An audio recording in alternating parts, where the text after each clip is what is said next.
There is so much argument and conflict right now with where the United States, where our interests lie, who we work with internationally, specifically the World Health Organization. I'm completely against it. A lot of people are saying, why would you ever be against them? It's the World Health Organization. They lie, they have other interests, and they cover things up. There is this little, 6-minute clip here. Eric Weinstein was recently on Joe Rogan's podcast. He's one of these, intellectual types, these researchers, and so on. He does a really good job of very calmly and very rationally explaining why we should all, in unison, be saying, screw the World Health Organization. Check this out. I'm not going to talk much. I just want to let you hear what I think is a very well thought out and well described reason that you can forward to your friends who think you're crazy for not wanting to be part of the WHO. So check this out. Which is, Twitter said, we will now be removing tweets if you contradict official authoritative health sources. So that's just what I did. Surgeon General's lying, CDC's lying, WHO is lying.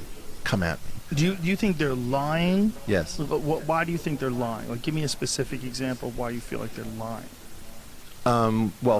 For example, you saw this interaction with the, was it Hong Kong TV asking about the WHO about Taiwan? Taiwan, yeah, that was insane.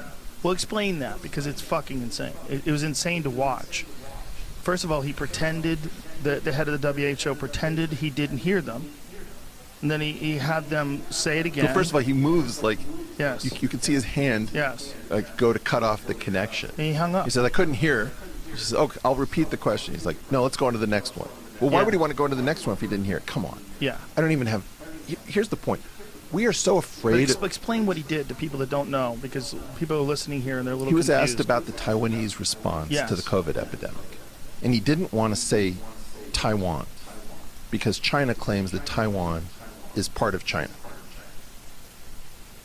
And because China exercises so much influence over the WHO, he wanted to say some very general thing, which is like, I think all provinces of China have been doing an excellent job. That's meaning exactly what he said. A different country, Taiwan, because there's a dispute.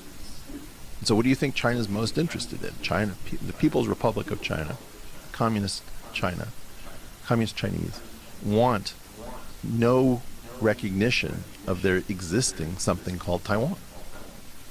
And why does the World Health Organization give into that?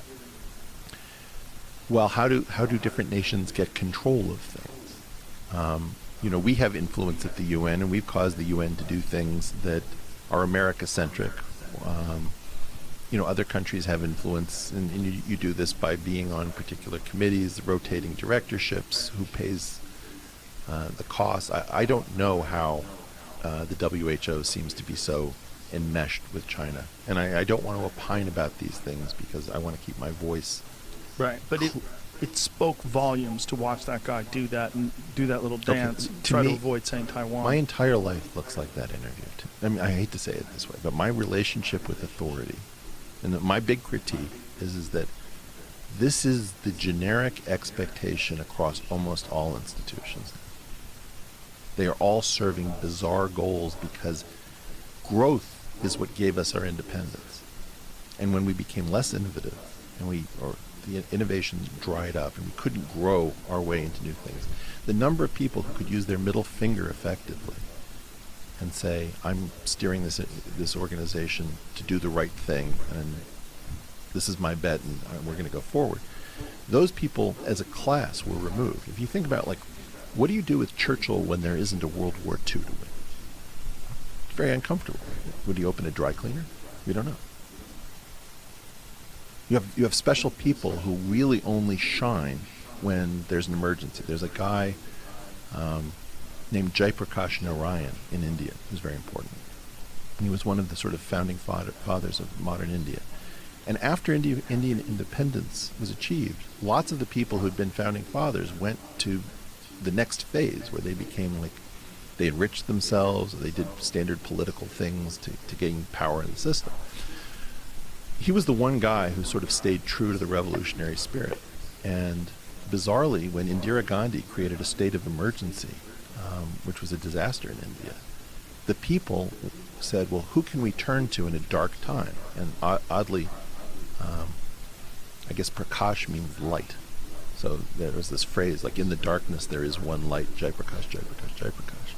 They turned to the one guy who'd become the patron saint of lost causes because he never broke faith with the revolutionary spirit.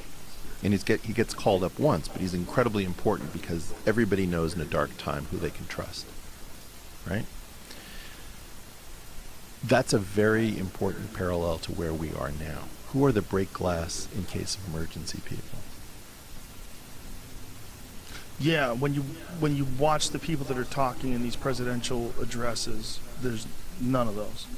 I don't see any break glass. I mean, this Fauci guy is obviously an expert in diseases, and he's a doctor, and he's trying to do his best to lay out the ground rules of what we need to do and what this looks like over the next couple of months.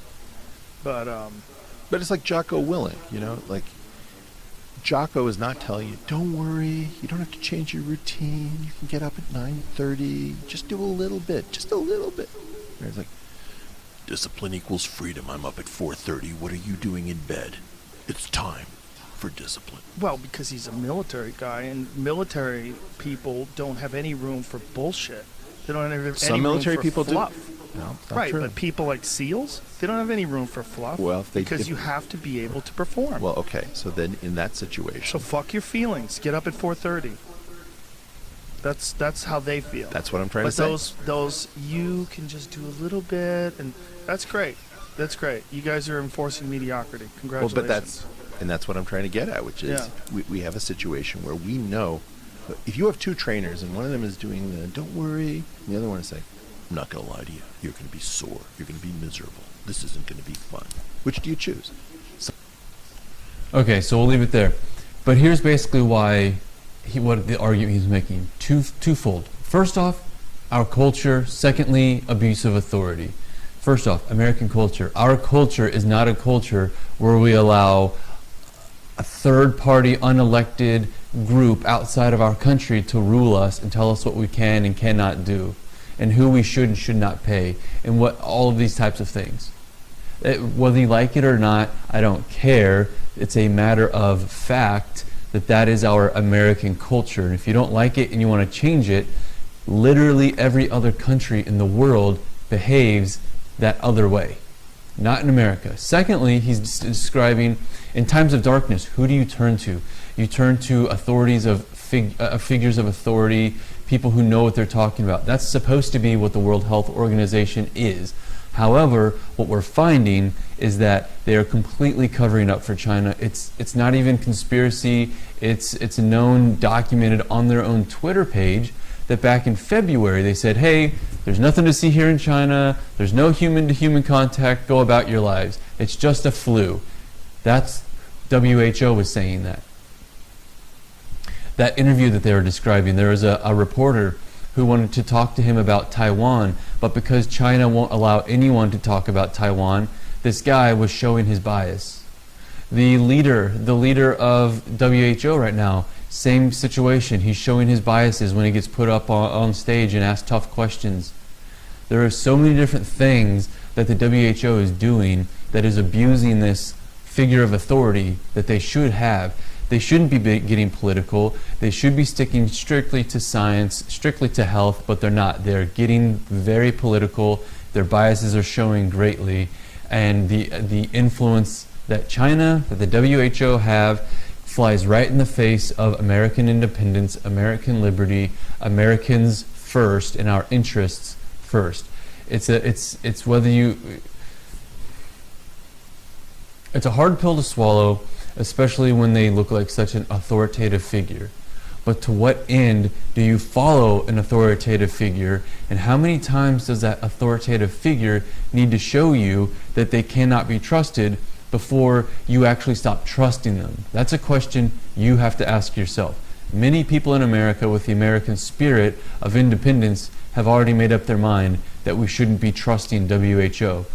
Now you need to write down on a piece of paper or make a mental note, what metrics would you judge the WHO by, and thereby stop trusting them once you feel that they've abused their power enough? Clearly, President Trump is speaking on behalf of and really tapping a feeling that a lot of Americans have, where he decided to stop funding the WHO because of the amount of corrupt influence they have been displaying over the last few months.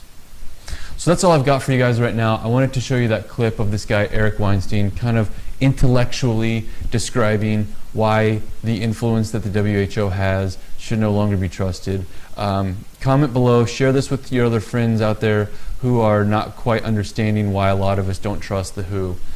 You guys take care. I'll see you later. My name is Ryan Derks. I'm running for Missouri's 5th Congressional District, and I approve this message.